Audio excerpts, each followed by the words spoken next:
अस्सलामुअलैकुम विद्यार्थी मित्रों। जनाब कुतुबुद्दीन मौलिम बॉयज़ प्राइमरी स्कूल कक्षा 8 के बच्चों का ऑनलाइन क्लास में मैं हार्दिक स्वागत करता हूं।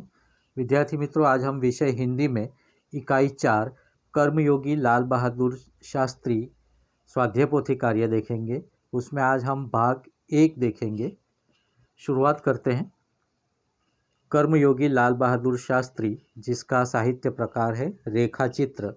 प्रश्न 1, निम्नलिखित प्रत्येक प्रश्न के उत्तर के लिए दिए गए विकल्पों में से सही विकल्प चुनकर उसका क्रम अक्षर प्रश्न के सामने दिए गए चौखुट में लिखिए। पहला, शास्त्री जी के लिए कर्म क्या था? ऑप्शन 4 है। ए धर्म, बी भक्ति, सी जीवन, डी ईश्वर। यहाँ पर सच्चा जो विकल्प है वो है डी ईश्वर। यहाँ पर हमने डी लिखा है। नंबर 2, विनम्र ही पृथ्वी के वारिस होंगे, यह उक्ति खाली जगह की है। तो यह उक्ति किसकी है?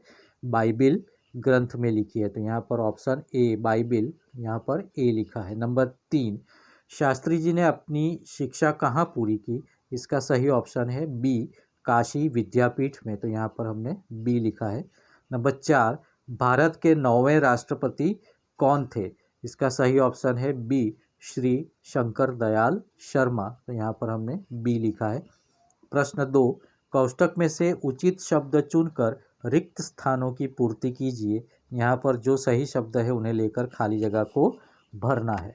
नंबर 1, शास्त्री जी का जीवन दर्शन खाली जगह के निष्काम कर्मयोगी का प्रतिरूप था।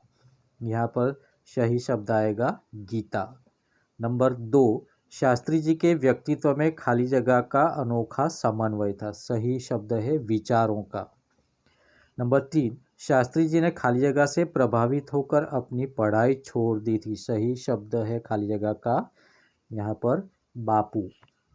आगे देखें। नंबर 4, शास्त्री जी 1926 में खाली जगह में शामिल हो गए। यहाँ पर सही शब्द है लोक सेवा मंडल। नंबर 5, शास्त्री जी अपने को कभी भी अपने खाली जगह के कारण ऊंचा नहीं मानते थे। सही शब्द खाली जगह में आएगा पद। नंबर 6, शास्त्री जी ने अधिकारों से अधिक खाली जगह को तरजीह दी। तरजीह यानी महत्व दिया। और सही शब्द खाली जगह में आएगा कर्तव्यों को। कर्तव्यों को उन्होंने पहली प्राथमिकता दी, महत्व दिया। नंबर 3, सही वाक्यांश चुनकर विधानों को पूर्ण कीजिए। पहला, शास्त्री जी लोक सेवा मंडल में शामिल हो गए क्योंकि सही विधान है उसका वे सामाजिक कार्य करना चाहते थे। नंबर 2, शास्त्री जी सन 1932 में जेल गए क्योंकि सही ऑप्शन ब है उन्होंने किसान आंदोलन में भाग लिया था। आगे देखें। नंबर 3, लाल बहादुर शास्त्री केंद्रीय सरकार में मंत्री बने क्योंकि सही ऑप्शन है क नेहरू जी ने उनसे इसके लिए अनुरोध किया था। प्रश्न नंबर 4, निम्नलिखित प्रश्नों के उत्तर एक एक वाक्य में लिखिए।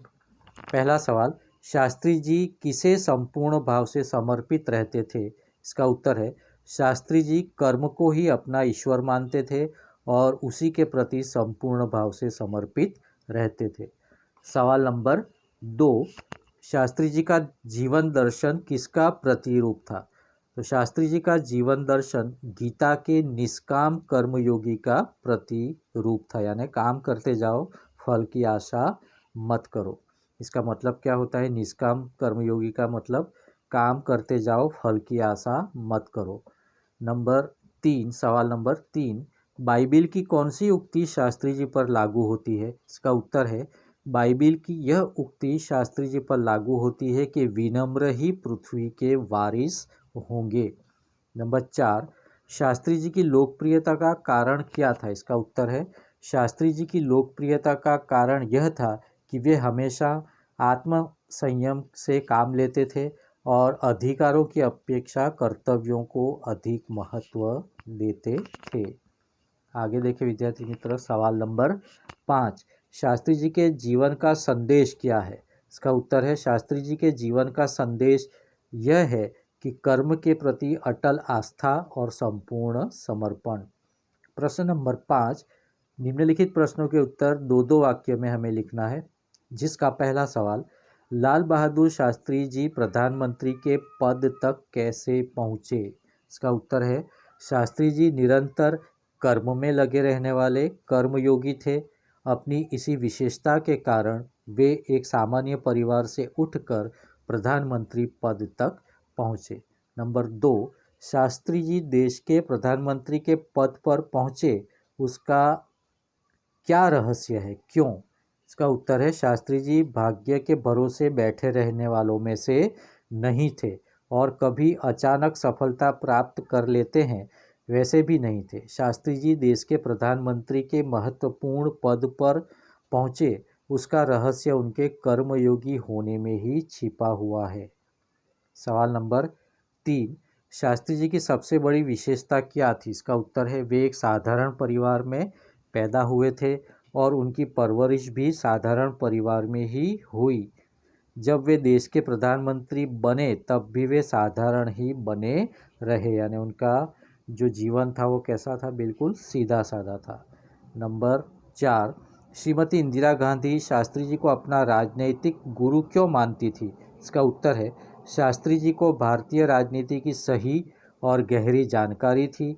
इसी से प्रभावित होकर श्रीमती इंदिरा गांधी शास्त्री जी को अपना राजनैतिक गुरु मानती थी। आगे देखिए विद्यार्थी मित्रों, प्रश्न नंबर 6, निम्नलिखित प्रश्नों के उत्तर लिखिए। पहला सवाल, शास्त्री जी के नाम के साथ कर्मयोगी विशेषण लगाना क्यों उपयुक्त है, यानी सही क्यों है? इसका उत्तर है शास्त्री जी का सारा जीवन कर्ममय था। वे भाग्य पर भरोसा कर बैठने वालों में से नहीं थे।